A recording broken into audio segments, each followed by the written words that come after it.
Yan ay baka na lang ng kaaway para hindi mo maramdaman ang presensya ng Panginoon. Ano? Amen. Ha? Hello? Amen. Dahil sa oras na itinataas mo ang iyong kamay, tanda ng iyong pagsuko, ng iyong pag-surrender sa Panginoon, then mararamdaman mo ang kanyang presensya. So ano gagawin ng kaaway? Gagawa siya ng kanyang magagawa. Hello?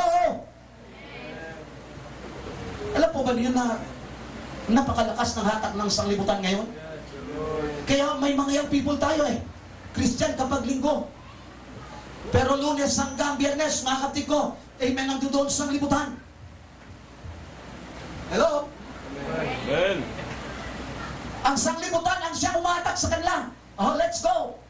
Today is Sunday. Let's go outing. Let's go fishing. Bakit? Dahil ang hatak ng sanglibutan ay napakalakas. Tingnan ko yung mga taas ang kamay ng mga nagpipray na magkaroon ng trabaho. Kasi hindi ko kayo pagpipray. Amen. Amen. Brother boy, naghanap ka pa ng trabaho, dami mo ng trabaho, hindi mo na maghanap. Karamihan niyang people, taas ang kamay ng mga young people naghanap ng trabaho.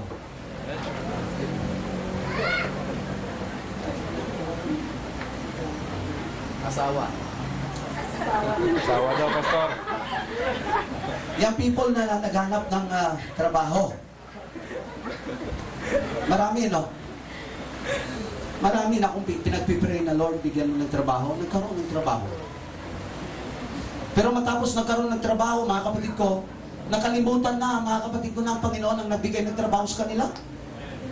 Diyos ko, kahit linggo, mga kapatid ko, hindi na, mga kapatid ko, nagsisimba.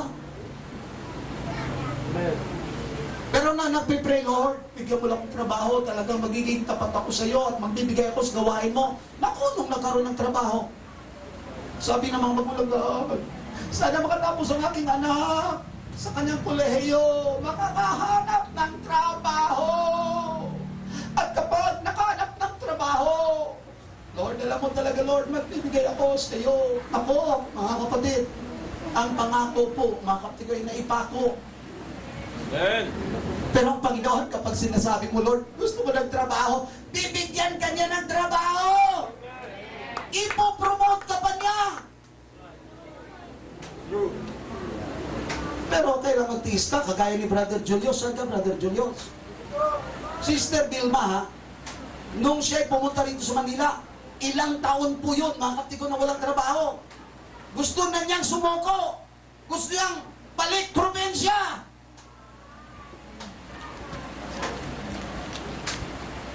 Ang mga taga-probinsya pumupunta po sa Manila para maghanap ng trabaho. Ay kung gusto niyo trabaho sa probinsya, hindi nagtutunan. Dami, ang lapad ng lupa doon Magtanim ka ng kahoy doon, magtanim ka ng damo doon, magtanim ka ng kamote doon, magtanim. Dami mga kapatid yung taniman doon. Pero dahil gusto ng mga taga-probinsya, kaya ang Manila ay mayroon ng 12 milyon. O higit pa siguro. Bahala na kayo magdagdag o magbawas kung yung surprise na sabi ko. Sa dami ng tao dito sa Manila. Bakit? Dahil nanditong trabaho. Tama? Amen. Pero mayroon din gusto, mga kapatid ko, uuwi sa probinsya para sa trabaho.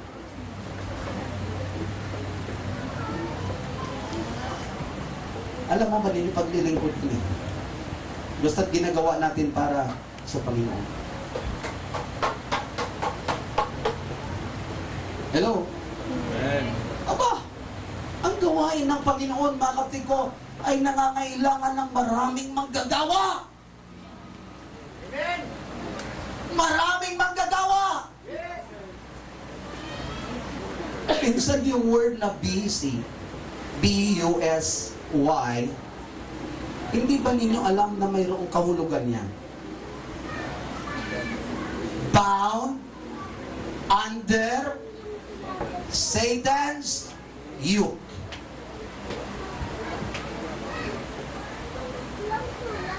Minsan ang ating pagiging busy, hindi natin alam na wala na pala tayong nagagawa sa gawain ng Panginoon. Under control ka na pala, mga kapatid ko, ng kaaway. Ano gagawin niya? Busy-busy ka Sabado. Kinabukasan, mga kapatid ko, sabi, sige, tulog ko. Naantok pa ako. Di mo na ako simba. Baka akala mo, sige, di mo na ako simba.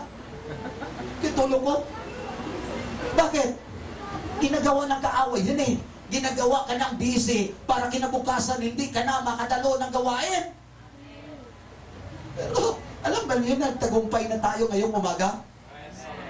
At tanda ng tagumpay ito.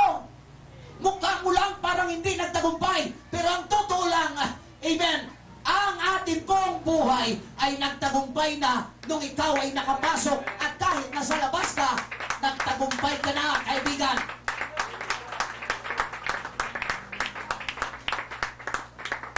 Our enemy number one is the world. Satan.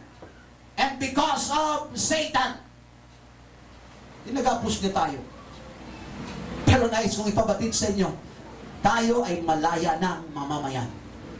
If the Son therefore shall set you free, He shall set you free indeed. So we have the enemy, the world, Satan, and self. But we need to refuse. Sabihin natin refuse. Alam niyo kung sino ang dapat nating tanggihan? Sino ang dapat natin, mga kapatid kong, iwasan at layuan? Mayroon siyang offer sa atin, praise God, at ang kanyang ino-offer, everything. Ang kaaway ay mayroong magandang offer sa iyo. Hindi lamang 295, 195, hindi lamang T5, kundi maganda. Everything He offers to you. Christians, listen. Lahat ay kanyang ino-offer sa iyo.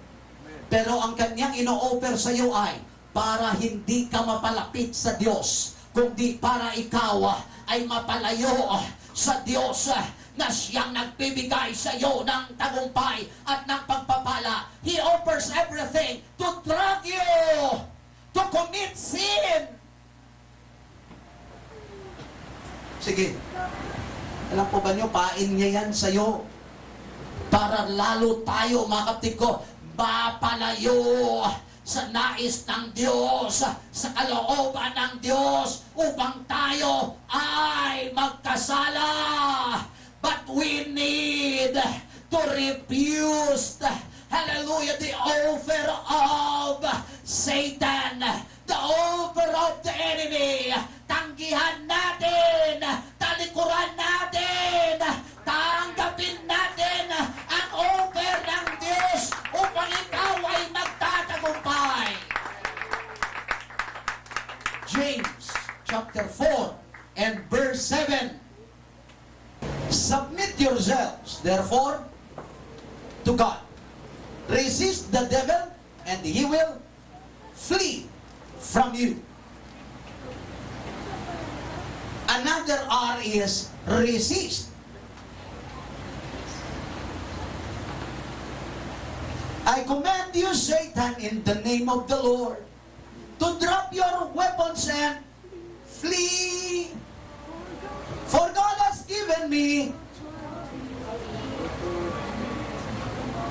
Ano binigay niya sa atin?